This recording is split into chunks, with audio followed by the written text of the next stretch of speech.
सागरपुर नगर में सेठ मोतीलाल का ढाबा था। मोतीलाल बहुत ही कंजूस, लालची और चालाक व्यक्ति था। मोतीलाल के ही ढाबे में श्यामलाल नाम का व्यक्ति काम किया करता था, जो कि बेहद ही सरल व दरियादिल इंसान था। एक रोज मोतीलाल के ढाबे पर दो दोस्त सुमित और कौशल खाना खाने के लिए आते हैं, जिनके कपड़े बहुत मैले और फटे हुए थे। श्याम उन्हें कुर्सी पर बैठाकर सेठ मोतीलाल के पास जाता है। मालिक, मैंने इन दोनों को बात करते सुना है कि इनके पास पैसे नहीं हैं। अरे तो फिर तूने इन्हें कुर्सी पर खाना खाने के लिए क्यों बैठाया है? मालिक, इनके पास देने को पैसे नहीं, पर ये बेचारे बहुत भूखे मालूम होते हैं।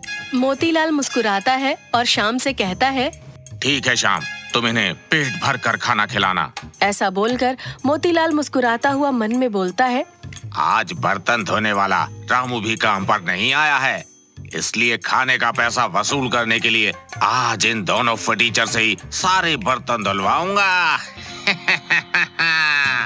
सुमित और कौशल पेट भर खाना खाकर 20 रुपए मोतीलाल को देते हैं, जिसे देखकर मोतीलाल गुस्से से बोलता है, अरे भाई, हमने यहाँ कोई भंडारा नहीं लगा रखा है जो तुम मुंह उठाकर मेरे ढाबे पर खाना खाने चले आए।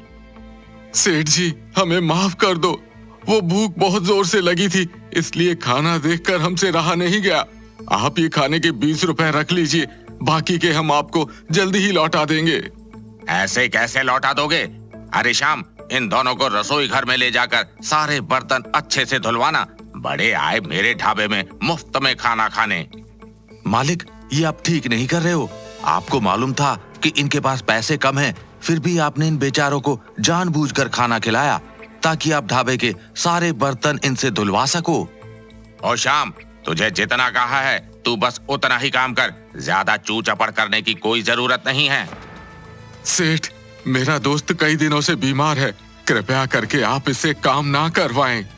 यह सब खाना खाने से पहले सोचना था। अब चलो दोनों के दोनों बर्तन धोने के काम पर लग जाओ। मालिक, ये सच में काफी बीमार लग रहे हैं। आप इनके पैसे मेरी तनख्वाह से काट लीजिए, पर इन्हें जाने दीजिए। तू अपने मालिक से जबान चलाता है? ऐसा बोलकर मोतीलाल श्याम के हाथ में उसकी तनख्वाह के कुछ पैसे थमाता है और बोलता है, ये पकड़ अपने पैसे और इन दोनों फटीचर को लेकर निकल जा मेरे ढाबे से, और फिर कभी मेरे ढाबे पर कदम मत रखना। श्याम पैसे लेकर ढाबे से बाहर निकल जाता है। भाई श्याम, हम दोनों की वजह से तुम्हारा काम छूट गया। हो सके तो हमें माफ करना, और हमारी मदद करने के लिए तुम्हारा दिल से धन्यवाद। जो दूसरों की मदद करता है, भगवान जरूर उनका साथ देता है।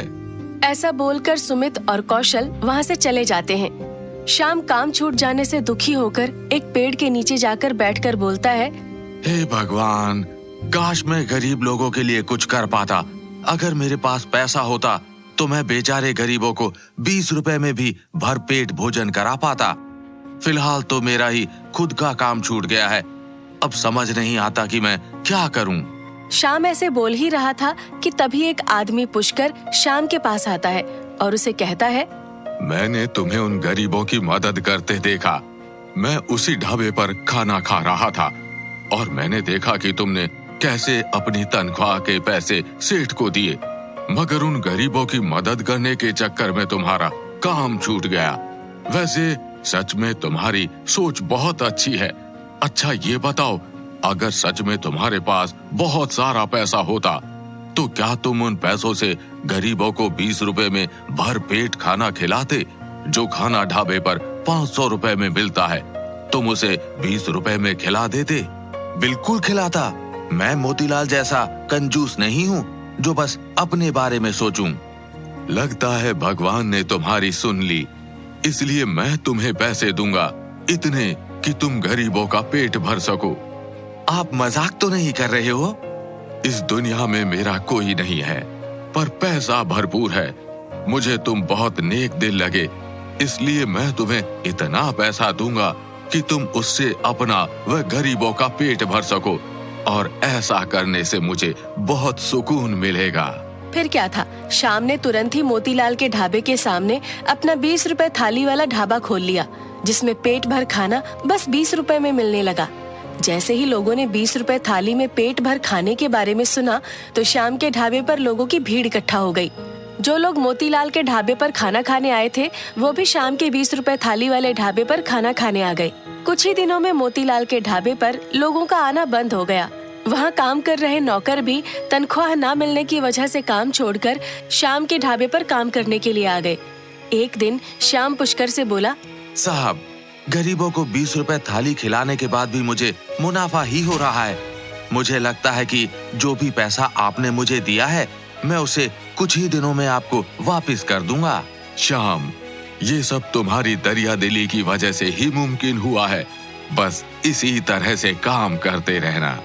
शाम के ढाबा खुलने से गरीब आदमी व औरत सभी शाम की 20 रुपए थाली से पेट भर खाना खाते और शाम को ढेर सारा आशीर्वाद और दुआएं देकर जाते। तभी एक दिन मोतीलाल शाम के ढाबे पर आता है और उसके आगे हाथ जोड़कर उससे माफी मांगता है। श्याम, मेरा ढाबा बंद हो गया है क्योंकि सभी तेरे ढाबे पर ही खाना खाने आते हैं और ढाबा बंद होने की वजह से मैं बुरी तरह से सड़क पर आ गया हूँ। मेरे पास अब खाना खाने को 20 रुपए तक नहीं है, इसलिए उस दिन मैंने जो भी तेरे साथ किया उसके लिए मुझे माफ कर देना। मालिक, आपको खाना खाने के लिए मुझे कुछ भी देने की जरूरत नहीं है। आप बस भर पेट खाना खाइए। एक बात और, चूंकि मेरे ढाबे के खुल जाने की वजह से आपका ढाबा बंद हुआ है, इसलिए अब से आप मेरे ढाबे पर ही काम करेंगे जो आप अपने ढाबे पर किया करते थे। आप मेरे लिए तब भी मालिक थे और आज भी मालिक ही हो। श्याम, आज तुमने मुझे काम देकर मुझ पर जो उपकार किया है वो मैं जीवन भर नहीं भूलूंगा। ऐसे बोलकर मोतीलाल श्याम को गले से लगा लेता है